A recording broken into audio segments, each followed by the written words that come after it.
একই কথা যদি আপনি একটা মুক্তার মালা হিসাবে বাধাই করেন, এক একটা কথা এক একটা মুক্তার ফোঁটার মতো আপনি ধরে নিতে হবে। কাজী নজরুল ইসলাম আমাদের জাতীয় কবি, ওনাকে কখন জাতীয় কবি খেতাব দেওয়া হয়েছে জানেন? যখন এদেশের মানুষের অন্তরে মনে হয়েছে সে আমাদের কথা বলেছে। আজকে হাদি যখন বিদ্রোহী কবির বিদ্রোহী কবিতা পড়ার পরে আমরা তার আগ্রাসী ভূমিকা দেখেছি, কিন্তু আমি তার কবিতার কয়েকটা চরণ আপনাদের বলেছিলাম। জাতীয় কবির চাইতে কোনো অংশে সে কম কথা বলেনি। সে যখন বলেছে তুমি আমার হাত খেয়ে নাও, আমার বক্ষ খেয়ে নাও, আমার পা গুলো খেয়ে নাও, আমি কিচ্ছু বলবো না, শুধু আমার মাথাটা খেও না। আপনি কি বুঝতে পেরেছেন যে এই কথাটার ধার কত? আপনি আমার মাথা খাবেন না মানে হচ্ছে আমি এই মাথা দিয়ে কাজ চালিয়ে যেতে পারবো, আমার হাত পায়ের দরকার নাই। আমার হাত পা মুখ বন্ধ করে দেন, তারপর আমি মাথা দিয়ে কাজ চালিয়ে যেতে পারবো। সেটা ছিল হাদি। আমার কাছে মনে হচ্ছে যে হাদি শুধু ঢাকা ইউনিভার্সিটির গর্ব না, পুরো বাংলাদেশের গর্ব। জাতীয় কবির পরে যদি আগ্রাসী কেউ কোনো ভূমিকা রেখে থাকে সেটা ছিল হাদি, শহীদ শরীফ ওসমান হাদি। আপনি আমার কথা যদি বিশ্বাস না হয়, আপনি সোশ্যাল মিডিয়ার প্রত্যেকটা কথাকে মূল্যায়ন করেন।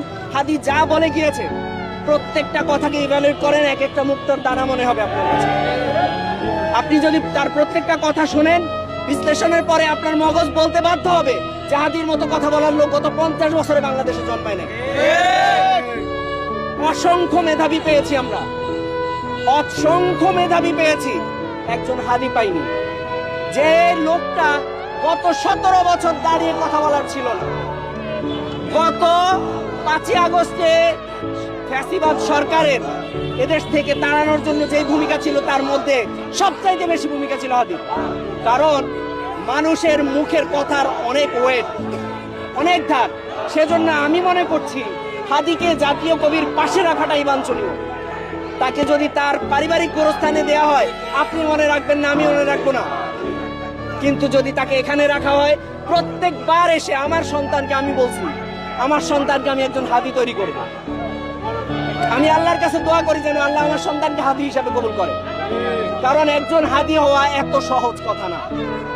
একজন হাদি 1 বছরে 2 বছরে কয়েক বছরে জন্মায় না, কয়েক শতক পরে জন্মায়। কারণ আপনি হাদির মাত্র 1 বছরের পদচারণা দেখেন সোশ্যাল মিডিয়াতে, বাকি হিস্ট্রি বাদ দিয়ে দেন।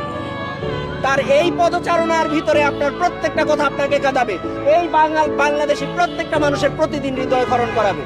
কারণ আমরা অপরাধী, আমরা হাদিদের কখনো মূল্যায়ন করতে পারিনি, আমরা হাদিদের কখনো